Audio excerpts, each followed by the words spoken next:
ભાવનગર જિલ્લાના સિહોર પોલીસ સ્ટેશનમાંથી નરસિંહ જાદવ નામના યુવકે બીજા માળેથી કૂદકો મારી આપઘાતનો કર્યો પ્રયાસ। સિહોર પોલીસ દ્વારા યુવકને એક ગુમ થયેલ યુવતીની ફરિયાદ સંદર્ભે પૂછપરછ માટે પોલીસ સ્ટેશન ખાતે લવાયો હતો।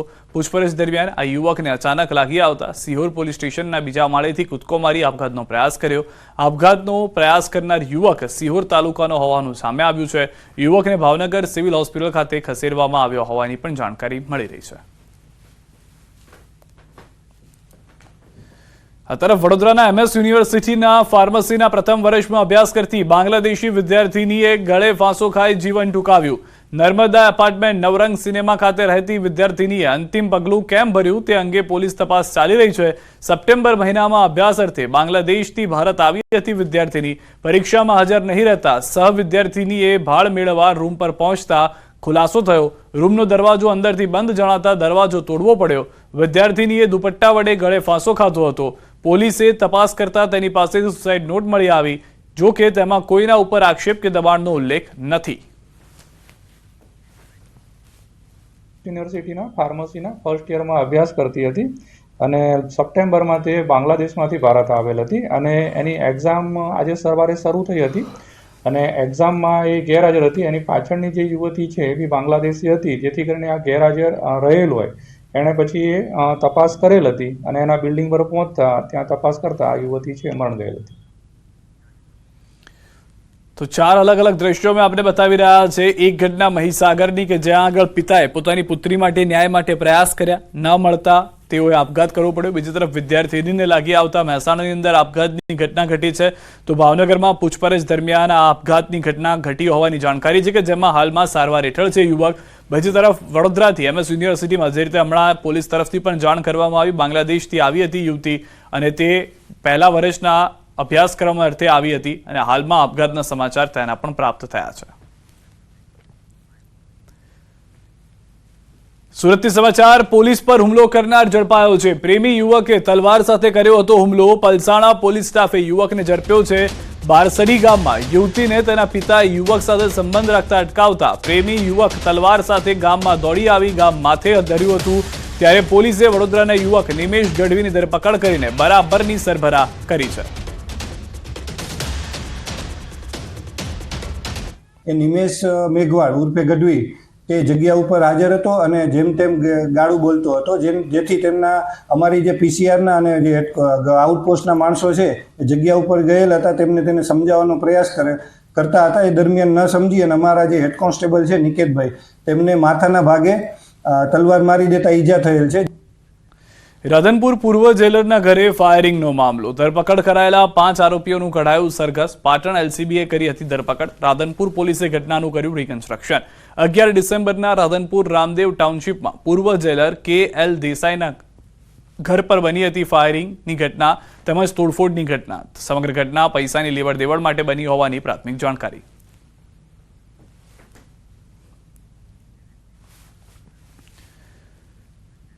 દાહોદના કેટલાક વિસ્તારમાં ભર શિયાળે પાણીની હાલાકી છે। ગોધી રોડના વોર્ડ નંબર 1માં પીવાના પાણીની મુશ્કેલી। 25,000થી પણ વધુ લોકો પીવાના પાણી માટે રજળપાટ કરવો પડે તેવી સ્થિતિમાં છે। વારંવાર રજૂઆત છતાં તંત્ર સાંભળતું ન હોવાનો સ્થાનિકોનો દાવો છે। લોકોનું કહેવું છે કે પહેલા કડાણા જળાશય યોજનાથી તેઓને પાણી પહોંચાડવામાં આવતું હતું, પણ કડાણા જળાશય યોજનામાં અચાનક ભંગાર સર્જાવાને કારણે લોકોને હવે મુશ્કેલી વેરવાનો વારો આવ્યો છે। લોકો કહી રહ્યા છે કે 10 દિવસ સુધી પાણી નથી આવી રહ્યું।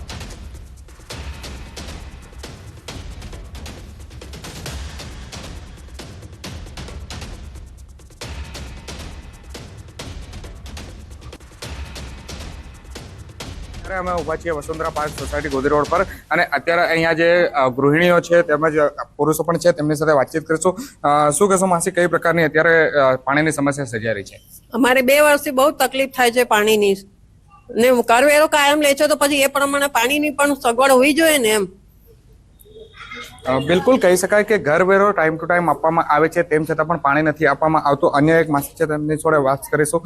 શું કહેશો, કેટલા દિવસથી પાણી નથી આવતું અને કેવી રજૂઆત આપની? પાણી હમણાં 15 દિવસથી, અઠવાડિયાથી, આખા વર્ષથી આ જ બીમારી છે। કોઈ વખત 2 દિવસ પછી આવે, કોઈ દિવસ અઠવાડિયા પછી આવે, કોઈ દિવસ 15 દિવસ પછી આવે। પાણી અમારી પાસે એટલું સાધન થોડી છે તમે ભરીએ, એટલું તો સાધન છે નથી અમારી પાસે। કોઈના ઘરમાં 15 માણસ છે, કોઈના ઘરમાં 10 માણસ છે, કોઈના ઘરમાં 8 છે, કોઈના ઘરમાં 5 છે, પણ એટલા માણસો માટે બી પાણી ભરવા માટે સાધન તો જોઈએ ને.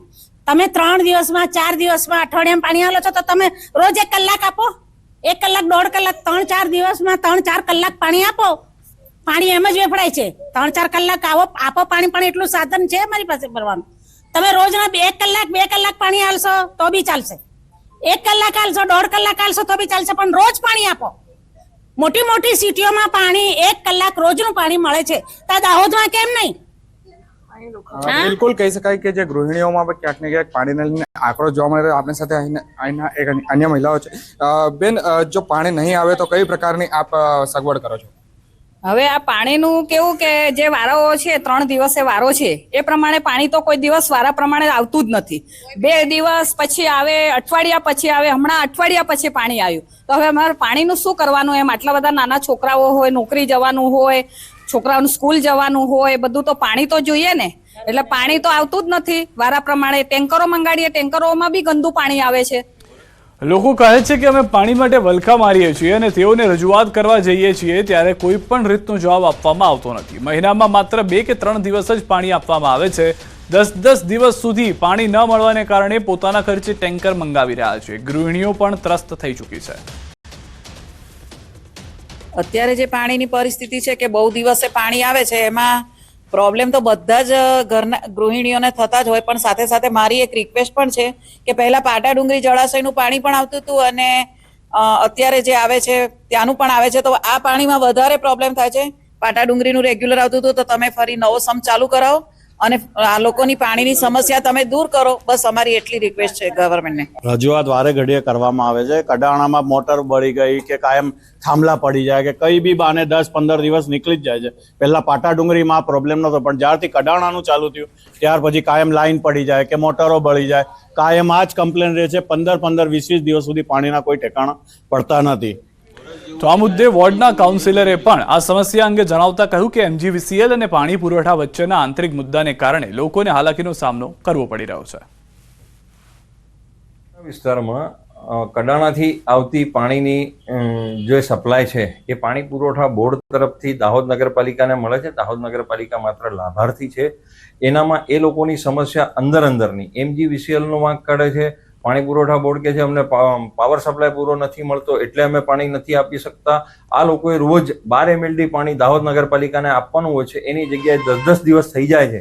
ત્યાં સુધી અમારી પ્રજાને પાણી મળતું નથી. અમારે ઓફિસ પર મોરચાઓ આવે છે, અમારે ટેન્કરથી લોકોને પાણી પૂરું પાડવું પડે છે. આટલી મોટી વસ્તીમાં 2-3 ટેન્કરો બી મોકલીએ તો બી પાણી અમે પૂરું પાડી શકતા નથી. અને આ ભર શિયાળે હજુ ઉનાળો બાકી છે, આ બહુ મોટી તકલીફ છે. એના માટે મારે કલેક્ટરશ્રીને આવેદન આપવું પડ્યું.